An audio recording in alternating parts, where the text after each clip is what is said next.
Hello అండి, నమస్తే. నేను Naveena. Welcome back to Naveena's kitchen. ఇవాళ వీడియోలో మనము గోదావరి స్పెషల్ రెసిపీ గుడ్డు రొయ్యల కూర ఏ విధంగా తయారు చేసుకోవాలనేది సింపుల్గా టేస్టీగా మనం ఏ విధంగా చేసుకోవాలో తెలుసుకుందాము. చూసారు కదండి, ఇవి మనకి గోదావరిలో లభించేటువంటి ఒక మంచి రొయ్యలు అనమాట. వీటికి ఈ విధంగా గుడ్డు ఉంటుంది, అందుకే వీటికి పైన ఉన్నటువంటి షెల్ని తీయరు. చూసారు కదండి, చాలా పెద్దగా ఉన్నాయి. అలాగే ఈ విధంగా కొన్నిటికి గుడ్డు ఉండదండి, వాటికైతే షెల్ తీసేసుకోవచ్చు. చూసారు కదా, ఈ విధంగా శుభ్రం చేసినటువంటి రొయ్యలు పక్కన పెట్టుకోవాలి. అలాగే మసాలాను తయారు చేసుకోవాలండి. దీనికి జీలకర్ర, ధనియాలు, లవంగాలు, గసగసాలు, దాల్చిన చెక్క వేసుకుని ఈ విధంగా మనము పేస్ట్లా చేసుకోవాలి. అలాగే స్టవ్ పైన ఒక బాండీలో ఒక 3 టేబుల్ స్పూన్ల నూనె వేసి ఒక పెద్ద సైజు ఉల్లిపాయ వేసి పచ్చిమిర్చి కూడా వేసి వేయించుకోండి. ఇందులోకి ఒక టీ స్పూన్ అల్లం వెల్లుల్లి పేస్ట్ను కూడా వేసి పచ్చివాసన పోయేంత వరకు వేయించుకోవాలి. ముందుగా ఉల్లిపాయలు మగ్గించినటువంటి వీడియో అనేది మిస్ అయిందండి, సో ప్లీజ్ ఏమనుకోవద్దు. జస్ట్ ఉల్లిపాయలని మనము పచ్చిమిర్చిని వేయించుకుంటే సరిపోతుంది.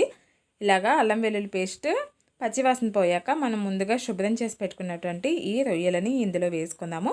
చూసారు కదండి, ఇవి కొంచెం బాగా పెద్ద సైజు ఉన్నాయి కాబట్టి చూడడానికి అలాగే టేస్ట్ కూడా మనకి పీతల కూర ఏ విధంగా టేస్ట్ ఉంటుందో సేమ్ అలాగే ఉంది. చూడడానికి కూడా అలాగే ఉన్నాయి, చాలా పెద్దగా ఉన్నాయండి. మనం రెగ్యులర్గా వండుకునేటువంటి రొయ్యల చెరువులో దొరికే రొయ్యలు కాకుండా ఈ విధంగా గోదావరిలో లభించేటువంటివి రొయ్యలు కాబట్టి మంచిది కూడాను. చాలా టేస్ట్ కూడా చాలా బాగుంటుంది. మీకు కనుక ఏదైనా అవైలబుల్గా ఉంటే కనుక తప్పకుండా ట్రై చేయండి. ఇప్పుడు ఇలా అన్నీ పెట్టుకున్నాక మూత పెట్టేసి ఒక 3 నిమిషాల పాటు మనం మగ్గించుకున్నట్లయితే చూసారు కదా, రొయ్యలు మొత్తం కూడా ఈ విధంగా చక్కగా మగ్గిపోయాయి. ఈ కలర్లోకి మనకి ఆరెంజ్ కలర్లోకి వస్తాయి.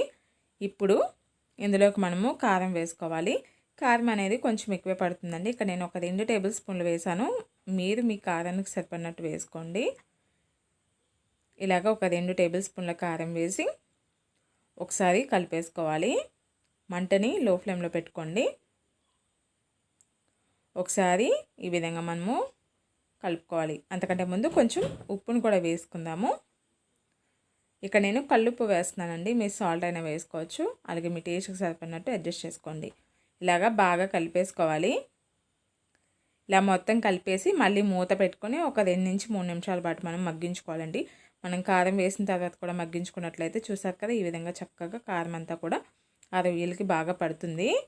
ఇప్పుడు మళ్ళీ ఒకసారి కలిపేసుకుందాము చేత్తో. మనం చేపల కూరని ఏ విధంగా అయితే చేత్తో తిప్పుతామో అలాగా తిప్పుకోవచ్చు.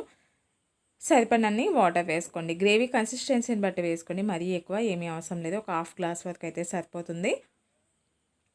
ఇలా వాటర్ వేసిన తర్వాత గరిటె పెట్టి ఒకసారి బాగా కలిపేసుకోండి. ఇలాగా ఈ రొయ్యలని రెండో వైపుకు తిప్పేసుకుందాము. ఇలా బాగా కలిపిన తర్వాత మళ్ళీ మూత పెట్టేసి మనకి దగ్గర పడేంత వరకు ఉడికించుకుందాము. ఒక 6 నుంచి 7 నిమిషాలు అయితే చక్కగా ఉడికిపోతుంది. చూసారు కదా, ఇప్పుడు ఇందులోకి మనము ముందుగా తయారు చేసి పెట్టుకున్నాం కదండి పచ్చి మసాలా. మీరు కావాలంటే పొడి మసాలా కూడా వేసుకోవచ్చు. ఇక్కడ నేను పచ్చి మసాలాను ఉపయోగించాను. ఇలా పచ్చి మసాలా వేసుకుని మసాలా అంతా కూడా కలిసేలాగా మళ్ళీ ఒకసారి బాగా కలిపేసుకుందాము. ఇలా కలిపేసి దీనిపైన మూత పెట్టేసుకొని ఒక 2 నిమిషాల పాటు మనము ఉడికించుకున్నట్లయితే ఎంతో టేస్టీగా ఉండేటువంటి గోదావరి స్పెషల్ రెసిపీ అయినటువంటి ఈ గుడ్డు రొయ్యలు చాలా టేస్టీగా ఉంటాయండి. ఒక 2 నిమిషాల తర్వాత ఈ విధంగా మొత్తం అంతా కూడా దగ్గర పడుతుందండి. అప్పుడు కొత్తిమీర వేసుకుని స్టవ్ ఆఫ్ చేసుకుందాము. అంతే, ఎంతో సింపుల్గా ఉండేటువంటి మనకి న్యాచురల్ ఫుడ్ అయినటువంటి ఈ గుడ్డు రొయ్యలు ఏ విధంగా తయారు చేసుకున్నామో తెలుసుకున్నారు కదా. మీకు కనుక రెసిపీ నచ్చినట్లయితే లైక్ చేసి షేర్ చేసి మరిన్ని వీడియోస్ కోసం సబ్స్క్రైబ్ చేసుకుని పక్కనే బెల్ సింబల్ ఉంటుంది, యాక్టివేట్ చేసుకుని ఆల్ అనే ఆప్షన్ని సెలెక్ట్ చేసుకోండి.